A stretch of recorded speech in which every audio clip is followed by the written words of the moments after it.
İş yaparken ticarette minimum ne kadar kar marjı hedeflemeliyiz, ne kadar kar etmeliyiz? Şimdi aslında serbest piyasa ekonomisi dediğimiz dünyada herkes istediği kadar kar edebilir. Bunu aslında birine sen bu kadar kar edebilirsin demek pek mantıklı değil. Devletlerin, hükümetlerin bunlarla ilgili bazı doğrudan ya da dolaylı yaptırımları olabiliyor. Mesela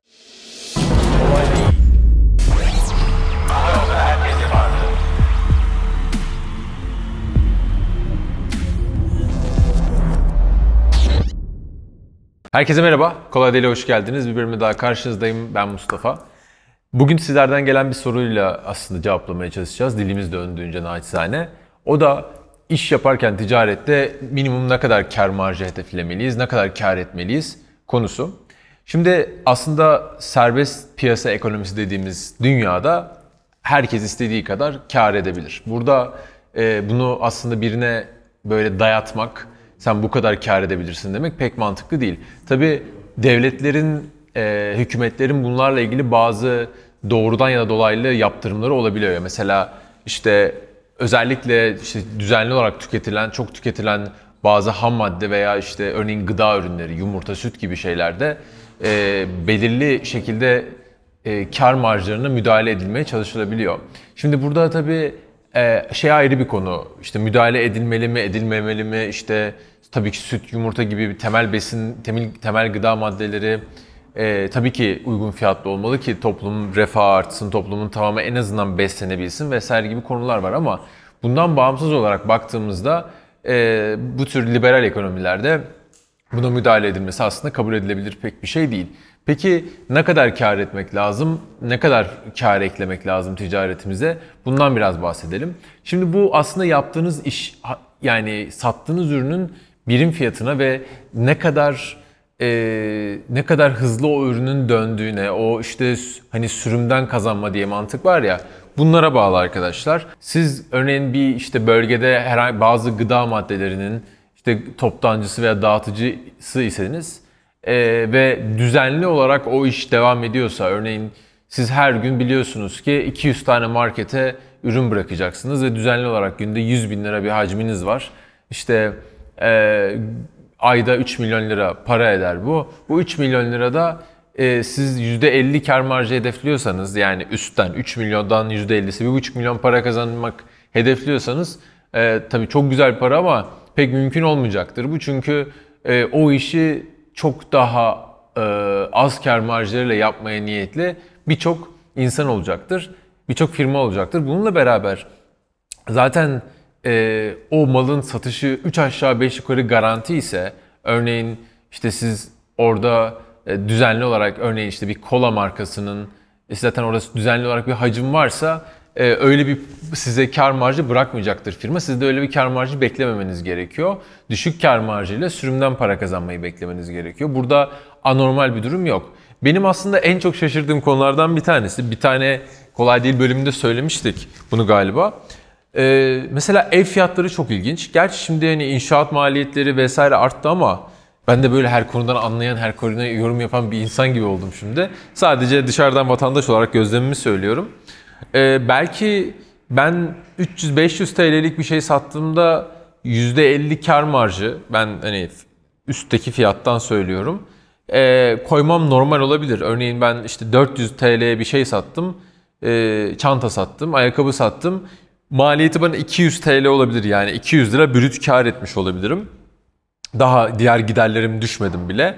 Bu okey, yani tolere edilebilir, kabul edilebilir olabilir ama mesela 400 bin liraya veya 4 milyona bir ev satan birinin işte 2 milyona mal ettiği evi 4 milyona satması bana biraz böyle çok fazla geliyor. Tabii ki yine onun kendi özgür iradesi, sonuçta parayı veren ve ona talip olan oldukça sorun yok, yani istediği fiyata satabilir, istediği kadar kar edebilir ama mesela zaten arada tek bir evden 200 bin lira veya işte o 4 milyon 2 milyon örneğinde 2 milyon kazanıyorsa bu çok büyük bir kar marjı. Burada mesela %50 yukarıdan kazanmak veya işte maliyetten üzerine %100 kazanmış olmak çok bana adil gelmiyor. Bu özellikle bu faizlerin çok düşük olduğu, ülkeye paranın bol girdiği dönemlerde bu yaşandı. İnşaat maliyetleri daha düşüktü Ben kendi etrafımda da çok böyle müteahhit, işte inşaatçı arkadaşım, işte aile dostlarımız vesaire tanıdıklarımız olduğu için oradan da biliyorum.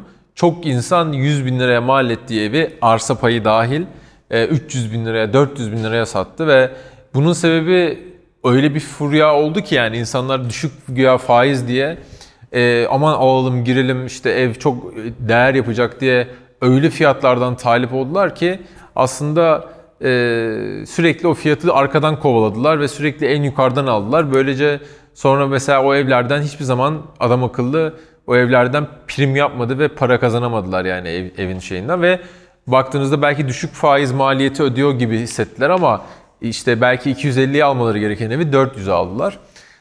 Burada tekrar altını çizmek istiyorum konunun. Burada biz kimseyi suçlayamayız yani niye bu fiyattan sattın evi diye.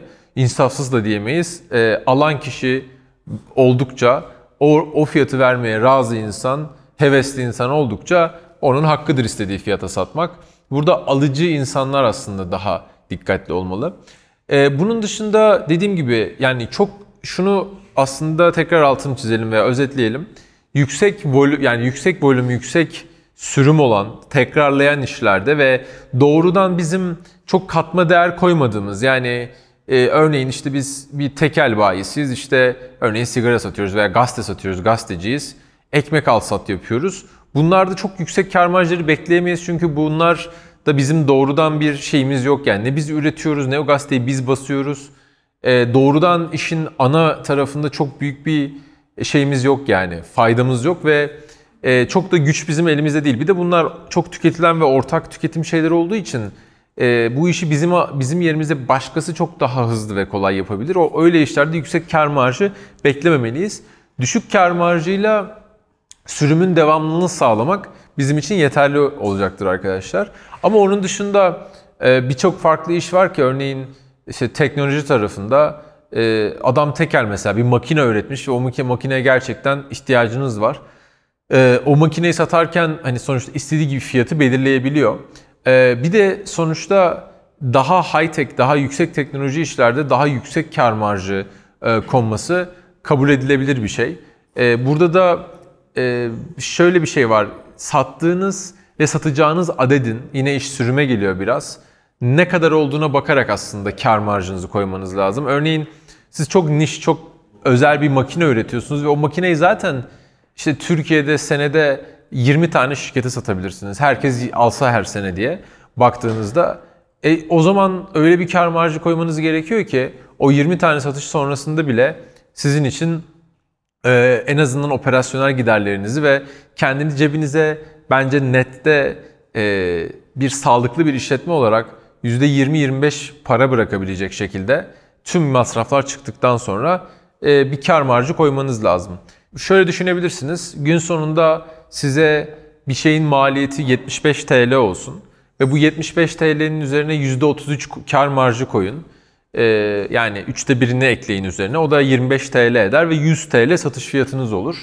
Siz 100 TL'ye sattığınız bu üründen 25 lira kâr etmişsiniz. Aslında baktığınızda sizin kâr marjınız %25 olmuştur nette. Tabii bu tüm maliyetleri koyuyorum. Bu tür bir iş yapabilirseniz, bu tür bir şeyde aslında ne iş yaptığınızdan bağımsız normal kabul edilebilir standartlarda bu 25 EBITDA ya da 25 net kâr marjı diyelim buna. Farklı şeyleri var. Daha çok detaya inmiyorum anlaşılabilir olsun diye. Oldukça böyle şirketin devamlılığı için yeterli sayılabilir. Tabii burada 25 lirayı gün sonunda hani sene sonunda kâr ederken ne kadar para bağladığımız gibi konular da var. Yani ne kadar işletme sermayesi bağladığımız ve bu 25 liranın o işletme sermayesine olan oranı da çok kritik. Ki sen ne kadar para bağladın ve ne kadar para kazandığını da ölçmek lazım arkadaşlar. Örneğin sen sadece 10 lirayı bağladıysan ve her ay o 10 liradan tekrar üzerine %30 para koyarak yıl sonunda geldiysen bu 25'e müthiş yani. 10 lira sermaye bağladın. Yıl sonunda net 25 lira kazandın. Onun üzerine 25 eklemiş oldun aslında. 35 lira olmuş oldu sermayen.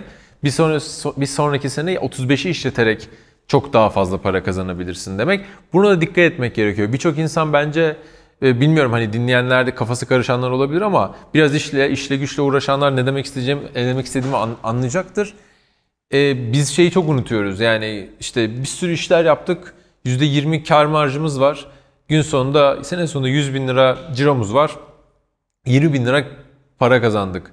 Ya sen o 20 bin lirayı kazanmak için ne kadar para bağladığını çok iyi bakman lazım. Eğer 80 bin lira para bağladın, 20 lirada kazandığın 100 bin lira ciro olduysa o kadar da iyi değil yani sermayene göre kazandığın kar miktarı. Çünkü 80 bin lira zaten Türkiye standartlarında şu an kredi oranlarının vesaire ya da işte yani mevduat faizinin neredeyse %20'ye yakın olduğu bir senaryoda zaten sen bir şey yapmasaydın 80 liraya belki 10 lira, nette 14-15 lira para kazanacaktın. Zaten sen 80 bağlayıp 20 kazandıysan o 20'den de kurumlar ödeyeceksin %22 işte 24-25 değişiyor şu an. Zaten aynı para gelmiş olacak. O zaman şuna geliyor konu. Sen aslında enflasyona neredeyse yenik düşecektin yani. Hiçbir iş yapmasaydın, o kadar uğraşmasaydın, zaten o parayı mevduata bağlasaydın zaten yine aynı şeyi kazanmış olacaktın. O yüzden tekrar söylüyorum. Hani kar marjlarını koyarken işimizde, hesaplarken, ne kadar kar koymalıyız hesaplarken senin aslında buraya da bir düşünüyor olman lazım. Yani ben bunun yerine mevduata koysaydım ne kazanırdımı çok iyi hesaplıyor olmanız lazım arkadaşlar. Diğer türlü aslında sermayeniz eriyor oluyor. Bir de bunun fırsat maliyeti var. Ona gireyim son olarak. Hani sen o parayı bu işe değil de başka işe koysaydının bir maliyeti var.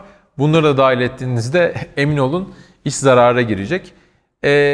Son olarak ne kadar kar koymalıyım veya ticarette ne kadar kar etmeliyim konusunda bir de piyasa dinamikleri var. Yani her zaman arkadaşlar piyasa yani pazar kendi kendini fiyatlar yani. Burada sizin belirlediğiniz bir fiyatın aslında çok önemi yok.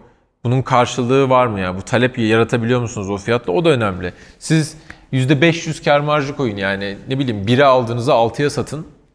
Almıyorsa kimse 6'ya yanlış bir iş yani değil mi? O tarafta bir taraftan da şunu söyleyeyim. Bununla ilgili hani çok düşük fiyatlamak ve karı çok düşük tutmak da değil.